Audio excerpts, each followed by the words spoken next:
All right, I'm back. And you can see we're up now, 34.35. Our goal is going to be 34.67. Okay, that's what we're going to be looking for here. It's going to be 60 units. That's my session goal, target goal. It's an important statistical feature of my system is to have a win goal per session. And we're going to go with 25. So let's get spinning.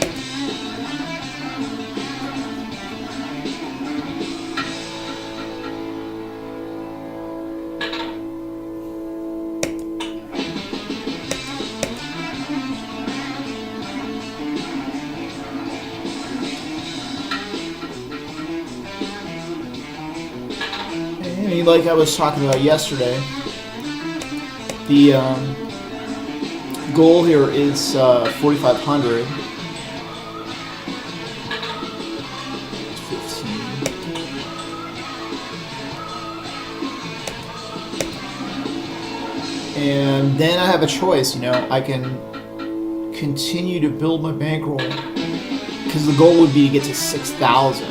And when I get to 6,000, I can triple. In other words, I can just bet 3 chips instead of just 2. And it's just like the statistics are just even better. The earnings better, the statistics are better. And really, the reason I'd be doing it though is not as a primary method, but as a backup method for when the statistics do eventually fail. Where eventually. I'm going to have a losing session, okay? And so when that happens, then I can go from just betting 2 chips and then start betting 3 when I'm doing my recovery, and it just makes the recovery that much faster. So,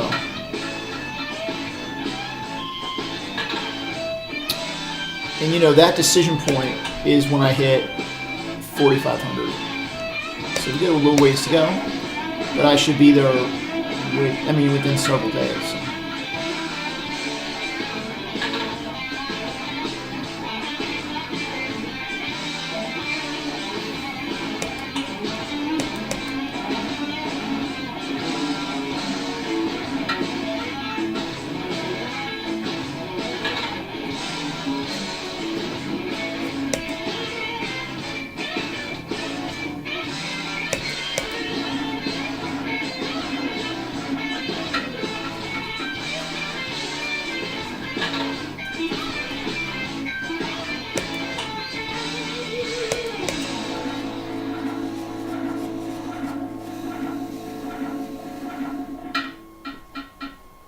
So we just keep the spins going.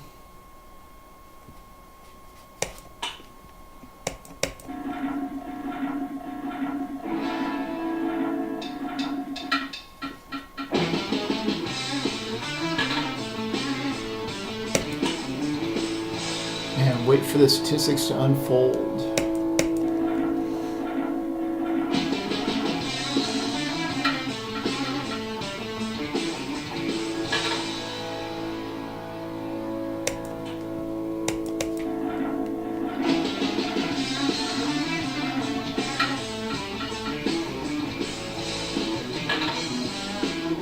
Right now the numbers 6 and 17 are strong, so we're watching 6 and 17.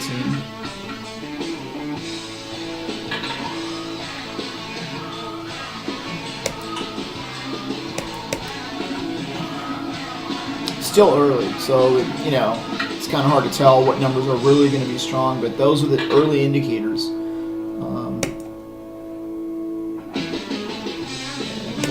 So that's what we're doing. We're watching 6 and 17. Most likely they'll be long-term producers, but it is still early. They maybe end up just being in the background, you know what I mean? They just end up being like numbers that keep up, but they're better than the average ordinary number, but they're not like the very best numbers. I mean, that type of thing. The only way to know is just to spin through, watch over time to see how they perform. And that's just the whole point, right? I mean, it's just like paying attention. I mean, that's absolutely the key, is to pay attention. So.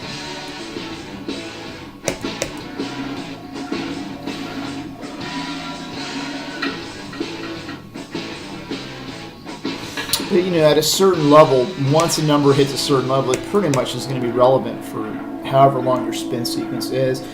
I mean, every number has to go to sleep, every number has to wake up. You know, that cycle is universal. So it's just that the numbers that are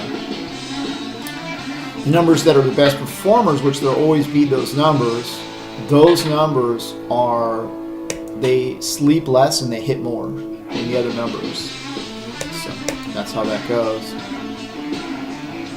You know, and that's why we want to be betting those numbers, because of that reason. So, and every roulette sequence, every random sequence is going to have those numbers. They're going to have those numbers that are fitting that category. Northern Neighborhood number 7.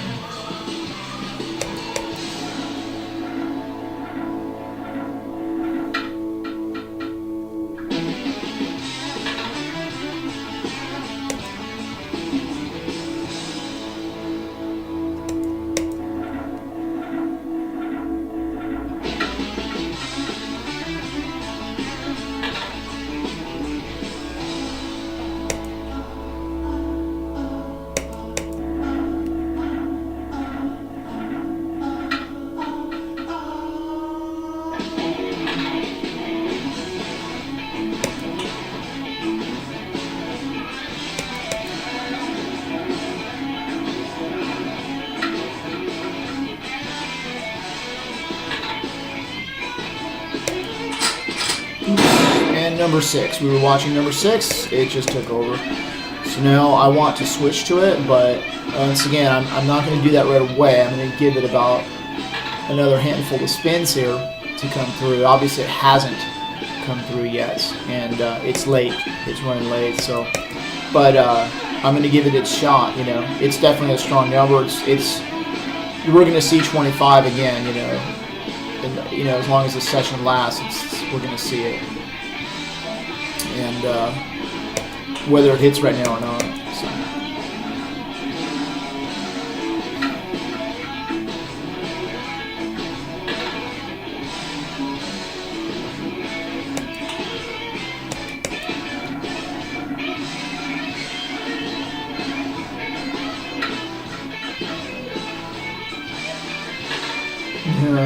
Jeez. You know, it's like right before I switch to it does this, right? And, you know, there's nothing you can do. It's going to happen. Even if I set it up so I switch immediately, even if I do that, I was like 2 spins away from switching, or 1 spin after this one. Oh, well. I guess, I mean, what, am I complaining? No, I'm very thankful for this hit. Thank you very much. Now we'll switch to number 6. Let's make that official. As I was saying, even if I change the system, right, and let's see if we can track that number. All right. And I change it so that I switch right away. Okay, so like, oh, okay, number just took over. Instead of waiting on the number that I'm on, you know, giving it some time to hit, I switch immediately. And if I do that, what I'm going to end up finding is that the sequences that beat me, the sequences that I lose to, are going to be the ones that do the opposite. That, in other words, I switch to the number, but it doesn't come in. And the number that I switched from early, that number hits. And I'm going to see those sequences. So, I mean, it doesn't matter what you do with bet selection. You know, what roulette is going to do is eventually it's going to find the statistics, the statistical sequence that is going to defeat your bet selection and your bet method, whatever it is. Okay. The point, though, and the way that we, you know, are able to win with roulette is that we understand that that's going to happen. We already know that. It's no surprise when it happens. It's no shock. We already know before we ever even make a first spin using the system that we're going to be facing that. Okay, because it's happened to us so many times. We know already. I mean, it's no longer news. It's no longer news. It's like the sun came up today. It's like, okay, thank you. So what allows us to win, okay, is that the amount of time, that it does this, that it just so adroitly avoids our bet sequencing, and our betting patterns, is limited. It can't maintain that. The statistics become, very, it becomes extremely rare as we continue forward. Becomes more and more rare that the roulette can continue, the sequence can continue to dodge our pattern. Okay, and that's why consistency is so important, because within the failures, there's the seed of success, right? Because as we continue to fail with that method, eventually it's got to kick out. I mean, eventually the sequence has got to conform to what we're doing. Okay, and I mean, theoretically, nothing ever has to happen in roulette ever. Okay, but we know that's a lot of basically horse crap as far as any of us actually playing roulette goes. Okay, you can talk about theories and stuff, and never bet anything and never win anything. Or you can play practically and understand that there's, practical limits to results, just because probability just basically falls on itself. I mean, like, the entire way that roulette functions is based on cumulative probability, where,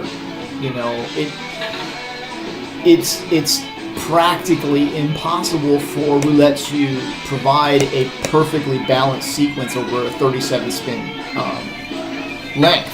It's just because the probability is so small. I mean, it's it's something like in the septillions or something to 1. I haven't got the exact number because it's so small. I couldn't make the odds of it, because it's like sextillion divided by like 13,000 or something. It's like really difficult to calculate because the number is so big. I mean, have you tried typing out sextillion like in a calculator? It's like, oh my gosh, So there has to be this this variance, okay, and this variance takes patterns, and it creates these patterns.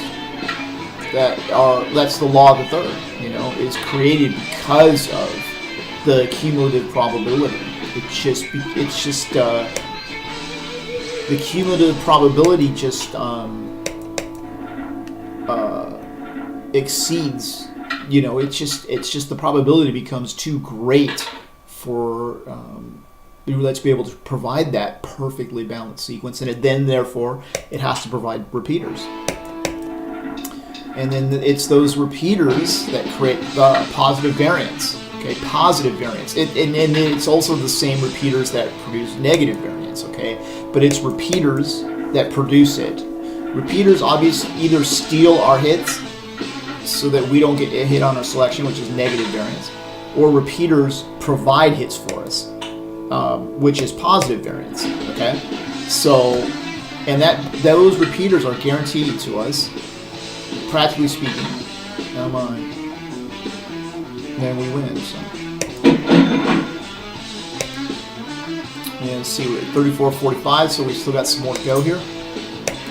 Like $12.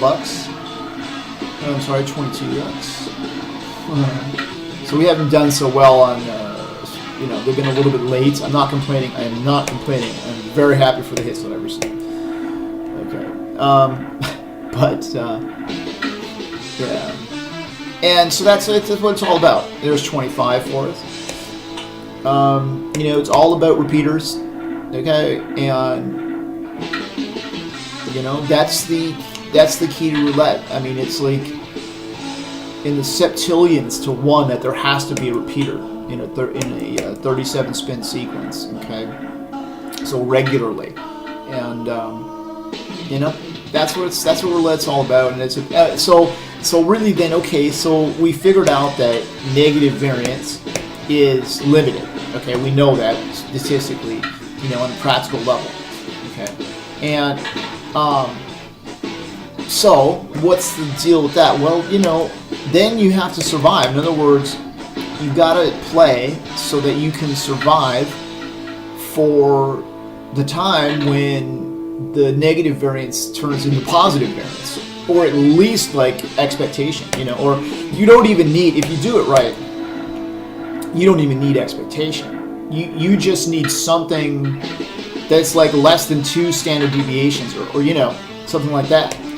You don't need the full expectation, like what's expected, 1 hit every 37. You don't need that to be profitable, okay? But you need something that's like at least in the realm of it, something,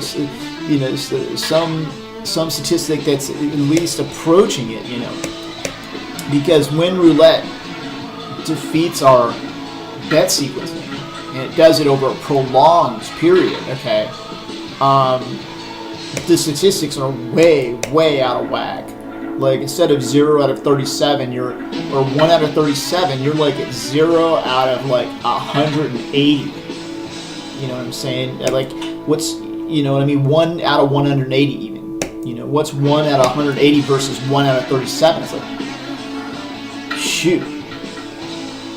I think that's over 3 standard deviations. So, but that's what roulette does, okay? And then what happens is it can't keep that up, okay?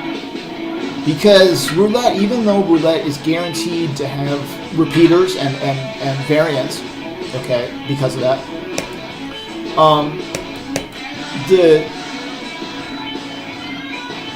it can't. It's still roulette is still, in essence, it's inherently attempting to produce every single time.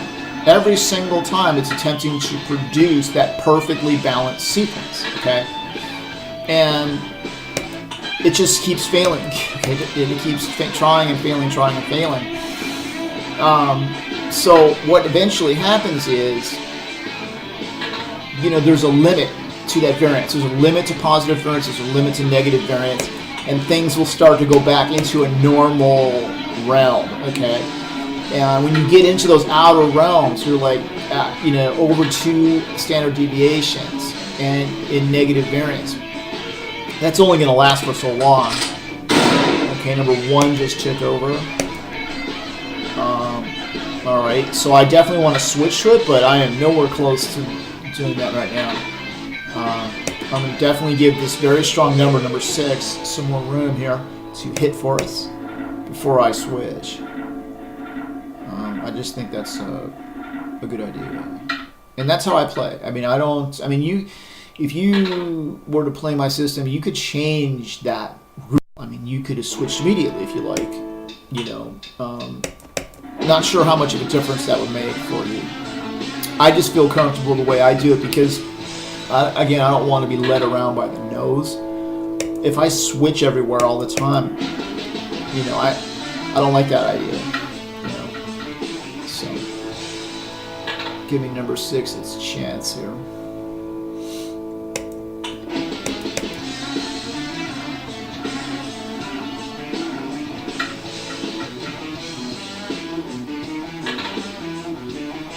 That's the southern neighbor of number 7.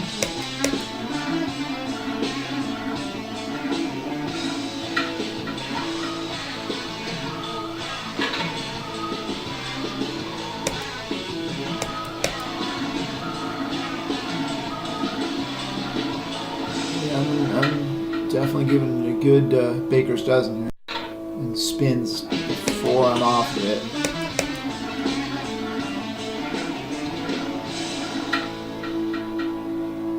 Yeah. Almost took another hit. It's a hot sector. I like the idea of sectors. Like what I'm talking about is wheel sectors. My brick and mortar strategy is definitely based on wheel sectors. Not because I'm looking for physical bias, but that is a side benefit. Because if I'm going to be playing wheel sectors, if there is statistical bias present on a physical wheel, which I don't think is very likely, but if it were to occur, and I was playing brick and mortar, the system will catch it. The system will catch the fact that there's bias in that sector. And we'll play the sector. But these days, I'm sorry, with all the movies that have been made and like huge gangs of people that have come to the casinos and like taken, millions of dollars. These days, every roulette manufacturer already is part of their sales package. I just watched a roulette sales video yesterday or day before, and it's already built into their sales package about leveling, and it's like that is what a roulette wheel is like this perfection, this complete lack of bias in any area. Okay, and so the chances of finding a broken down wheel, it's going to be tough to find, okay? It ain't easy, and it's not likely to find it, so I'm not really concerned about bias. I don't need physical bias, and that's another thing, that whole idea that you have to have physical bias to win is just like crazy. Random statistics and random sequences have enough bias built into them, whether you want to label it as bias or not. It's just that's just the features of every random sequence, and you don't need, believe it or not, you can track the same random sequence on a single wheel over time. Okay, now I can switch. It's number 6 didn't come in for us, so let's go ahead and switch to number 1. All right, and you can leave and come back to that same wheel and pick up where you left off. And my theory is, I haven't proved it, okay, but I strongly suspect that the bias, those numbers that you have already identified as being bias numbers, that those numbers will still be biased when you get back to that wheel. Like you take the night off or whatever, you go to sleep and you wake up in the morning and go back to the same wheel and continue with your statistics. See, my theory is, because that's the same wheel spinning, and that didn't. Now, one thing that the advantage play, these players, one thing that they do that's very helpful is they mark a wheel. They either mark it, or, which is, I don't think is as what they do, but in other words, by mark it I would mean they identify a mark on the wheel. There's some sort of feature that they identify on the wheel that lets them recognize that wheel, because one thing that they tell us about is the fact that the casino will move wheels around. Okay, they'll move them from place to place. So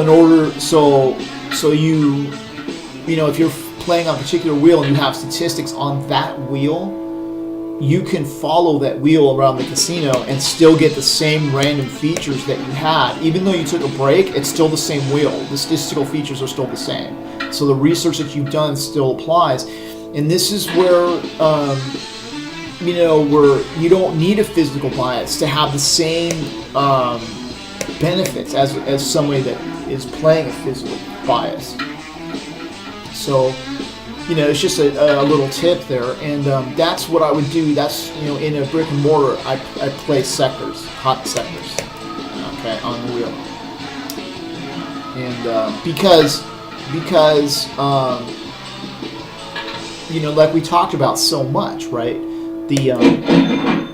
The 52, so we're still 53. So yeah, we need 67. So I still have a couple more coups here. I'll give it 2 more coups to hit my goal. It takes so long. Like if you're gonna be playing a single number system like this, you'd be playing on a recovery session. If you're going with a statistical loss of 1 in 300 sessions, that level of statistical rarity, you're going to be in the casino for 12 or 16 hours. You're going to come out of there down 100 to 500 units for 12 to 16 hours of hard labor. So, if you want to call that hard labor, but the prolonged period just make it a little tough. Okay, to keep up your attention, 'cause you have to fight. I mean, when you're in a sequence, like, you got to keep up with all the statistics.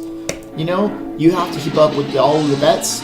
And I have a convenient way of doing all of it, but it's work. I mean, it is work, and when the sessions prolong out for, you're 12 to 16 hours. I mean, literally, it can do that. I know, because I've played.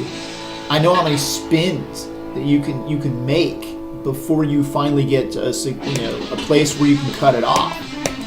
Okay, and you could be spinning over 1,000 spins. Okay, that's why I don't want to play a single number system in a brick and mortar casino, because I don't want to be in there that long. Okay, on a bad session, I don't mind leaving with less money than I came in. When I take a break, when I leave the table, I don't mind having less money. But as long as I'm in charge of that, I did that on purpose. Okay. Rather than risk more, I just cut my losses. And okay, so that's why I want to play sectors. Okay, because that'll allow me to bet more than one number straight up. Okay, and that'll cut the recovery time way down. So that's where I'm coming at it from. The hit that we got on number one was a little bit late, in the sense that the speed, like number one has been running extremely fast. Okay, this whole entire session, every single hit has been a speed increase. I mean, the thing is just like on fire. Okay, number one. The last hit was it finally slowed down. Not that it's still red hot. It's just that the continuous acceleration in speed finally stopped, and it finally took a hit in overall speed. But it's still running. It's still running extremely hot. So that's just the status of this number. Oh, and I just now noticed the first hit that we got on number one, which just came in. That first hit was outside of expectation. That's where the incredible strength came from. So, we're a couple dollars shy here, so let's keep going. All right, and now the speed level, it plateaued. The speed is plateaued, but the first hit was outside of expectation. But then every hit thereafter has been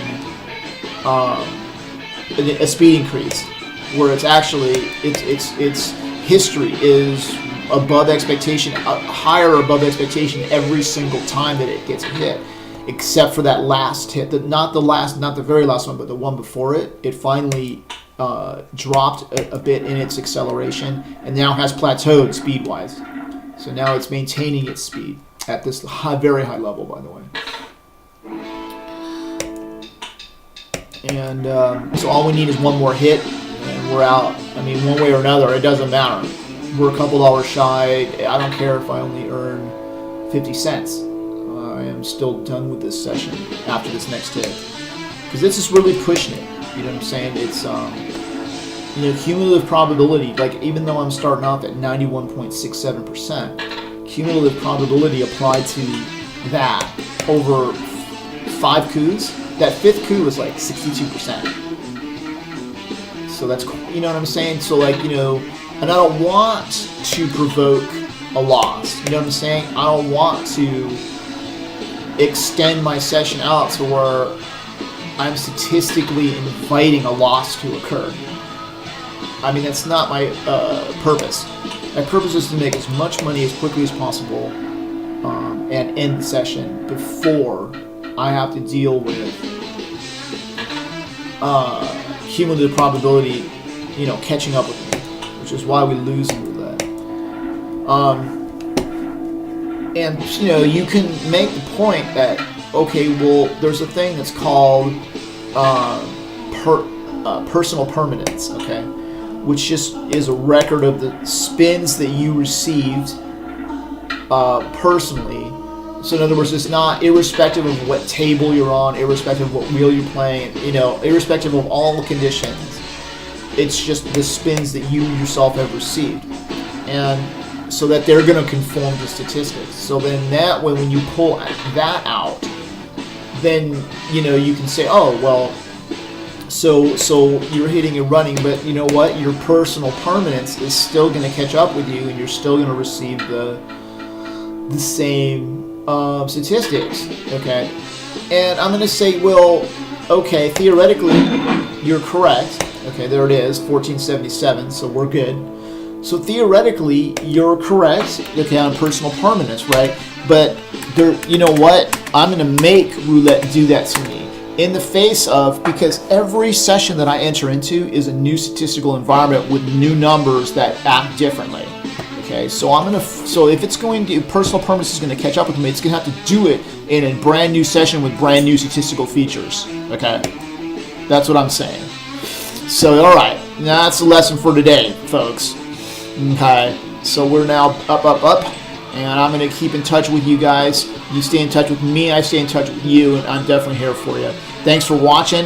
In 30 minutes, we made, what was it, Shucksville, I mean, 50 bucks. No, 40 bucks in 30 minutes. That's $80 an hour, people. Thanks so much.